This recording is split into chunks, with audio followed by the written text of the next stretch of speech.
Hello नमस्कार दोस्तों, स्वागत है एक बार फिर से आप सभी का आज के इस सेशन में। और जैसे कि आपको पता है कि अपन छोटे छोटे वीडियोस के माध्यम से टॉपिक्स अपने क्लियर कर रहे हैं। इससे पहले अपन ने मौलिक अधिकार चैप्टर सिर्फ 7 मिनट में पूरा का पूरा क्लियर करा था और आज का अपना टॉपिक है राष्ट्रपति।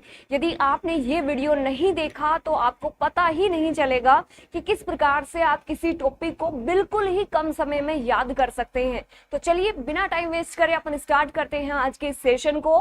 तो सबसे पहले आपका बहुत बहुत स्वागत है। आज का टॉपिक है जिसका नाम है राष्ट्रपति।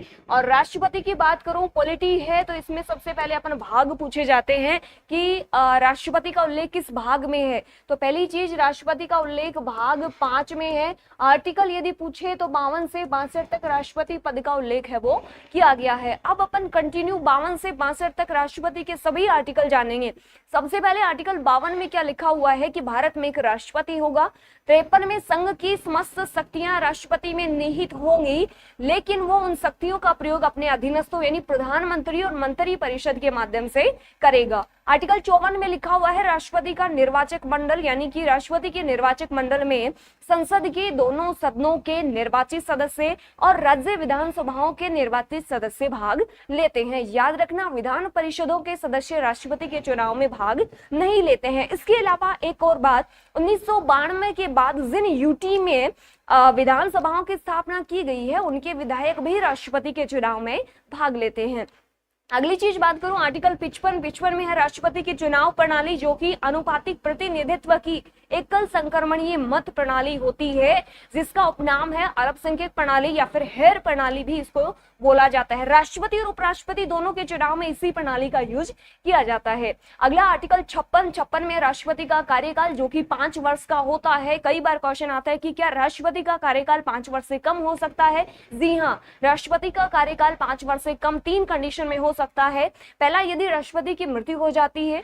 दूसरा, राष्ट्रपति यदि उपराष्ट्रपति को अपना त्याग पत्र दे देता है। तीसरा, उसे महाभियोग द्वारा यदि हटाया जा सकता है। यहां से एक और प्रश्न बना कि राष्ट्रपति अपना त्याग पत्र किसको देता है, तो उपराष्ट्रपति को देता है। अब अगला क्वेश्चन, क्या राष्ट्रपति का कार्यकाल 5 वर्ष से ज्यादा हो सकता है। जी हाँ, आपातकाल की कंडीशन में जब राष्ट्रपति के चुनाव होने संभव नहीं हो पाते हैं उस कंडीशन में राष्ट्रपति का कार्यकाल 5 वर्ष से बढ़ाया जा सकता है। ये हो गया आर्टिकल 56।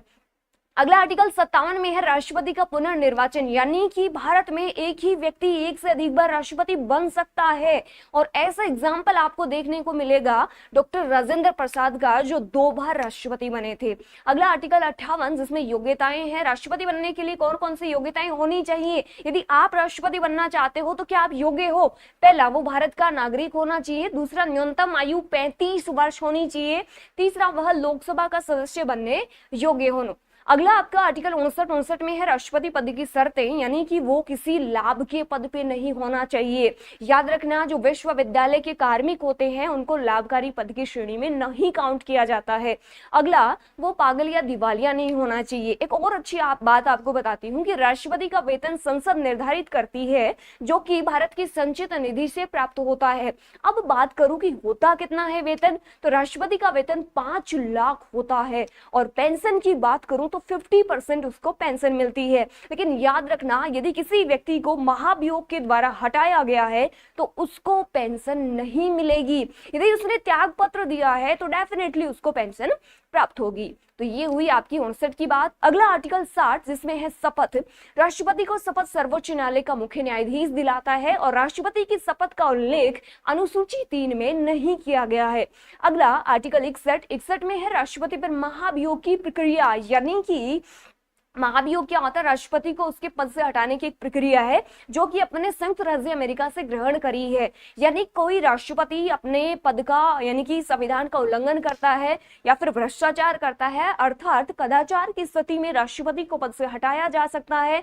अब अगला क्वेश्चन कि महाभियोग सबसे पहले किस सदन में लाया जा सकता है, तो किसी भी सदन में महाभियोग का प्रस्ताव लाया जा सकता है। जो भी सदन राष्ट्रपति के खिलाफ महाभियोग लाएगा उसके 1/4 सदस्य हस्ताक्षर करके उसको 14 दिन पूर्व सूचित करेंगे कि भाई साहब तूने भ्रष्टाचार किया है, अब तेरे को पद से हटना पड़ेगा। 14 दिन बाद वही सदन 2/3 बहुमत से उस प्रस्ताव को पारित करेगा और नेक्स्ट सदन में जाएगा। नेक्स्ट सदन है वो उसकी जांच करेगा और वहां से भी यदि आरोप सिद्ध होते हैं तो राष्ट्रपति पर महाभियोग पारित हो जाएगा और राष्ट्रपति को पद से त्याग पत्र देना पड़ेगा। हालांकि मजे की बात, अभी तक भारत में किसी भी राष्ट्रपति पर महाभियोग की प्रक्रिया है वो संपन्न नहीं हुई है। ये हुई महाभियोग की बात। अगला बात करेंगे आर्टिकल 62 में क्या है, अकस्मात पद रिक्ति, यानी कि जब राष्ट्रपति का पद अकस्मात रूप से रिक्त हो जाता है तो कार्यवाहक उपराष्ट्रपति बनता है। यदि उपराष्ट्रपति पद का भी पद रिक्त है यानी वो भी बीमार चल रहा है तो उसकी जगह पे कौन आएगा, कार्यवाहक सर्वोच्च न्यायालय का मुख्य न्यायाधीश आएगा। और एक बार हुआ भी था 1969 में एम हिदायतुल्लाह थे जो सर्वोच्च न्यायालय के मुख्य न्यायाधीश थे, वो कार्यवाहक राष्ट्रपति बने थे। ये तो हो गए 52 से 62 तक आर्टिकल। 52 भारत का राष्ट्रपति, 53 संघ की शक्ति राष्ट्रपति में होंगी, 54 निर्वाचक मंडल, 55 चुनाव प्रणाली, 56 कार्यकाल, 57 पुनर्निर्वाचन, 58 योग्यता, 59 शर्तें, 60 शपथ, 61 महाभियोग, 62 अकस्मात पद रिक्ति। अब बात करेंगे राष्ट्रपति की शक्तियों के बारे में। राष्ट्रपति की शक्तियां जैसे संसद के सत्र आहूत करना, सत्रावसान करना, ये दोनों कार्य किसके होते हैं, राष्ट्रपति के होते हैं। इसके अलावा याद रखना प्रथम साल का प्रथम जो सत्र होता है उसको भी राष्ट्रपति संबोधित करता है।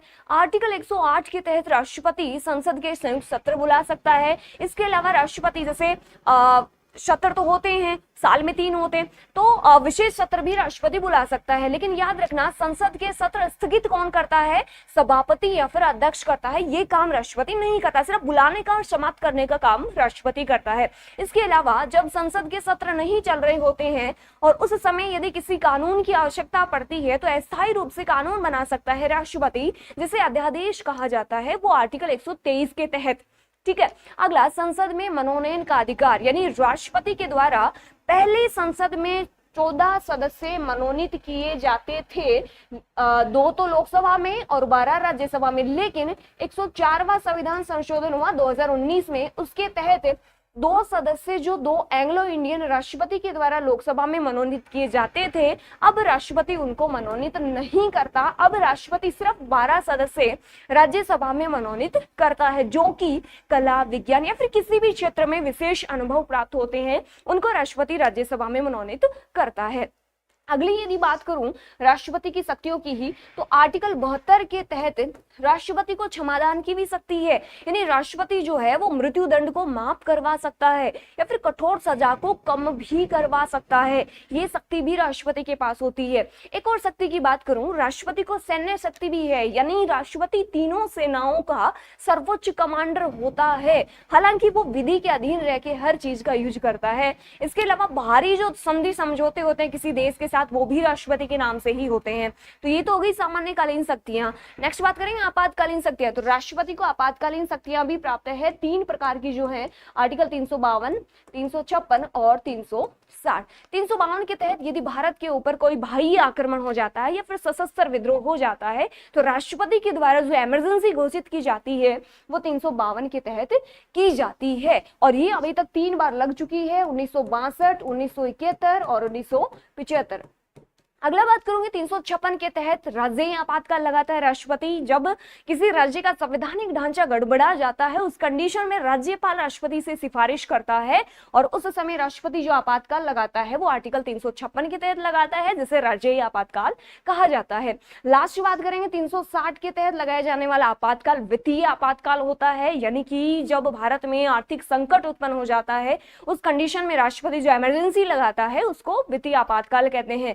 लेकिन आपको याद रखना है कि अपना भारत तो शुरुआत से ही सोने की चिड़िया रहा है, इस वजह से कभी आर्थिक संकट उत्पन्न हुआ नहीं। हालांकि अपने तो हो जाता है लेकिन भारत में कभी हुआ नहीं, तो अभी तक वित्तीय आपातकाल एक भी बार नहीं लगा है। 356 सबसे पहले पंजाब के पेप्सू में लगा था, जो सबसे लंबी अवधि के लिए लगा था, और सबसे कम अवधि के लिए कर्नाटक में लगाया गया था। तो ये कुछ एक शक्तियां या फिर बोले तो राष्ट्रपति टॉपिक अपन ने बहुत ही कम समय में क्लियर करा है। यदि आप कोई भी एग्जाम दे रहे हो या फिर कभी आपने आपने टॉपिक पढ़ा है तो एक बार इस टॉपिक को या फिर इस वीडियो को जरूर रिवीजन मोड में देखें, ताकि आपका पूरा का पूरा टॉपिक क्लियर हो जाएगा। यदि आपको वीडियो अच्छा लगता है तो वीडियो को लाइक करेंगे, कमेंट करके मुझे बताएंगे कि सेशन कैसा लगा, और नेक्स्ट आपको कौन से टॉपिक पे ऐसा सेशन चाहिए उसके लिए भी आप मुझे सजेस्ट करेंगे। धन्यवाद।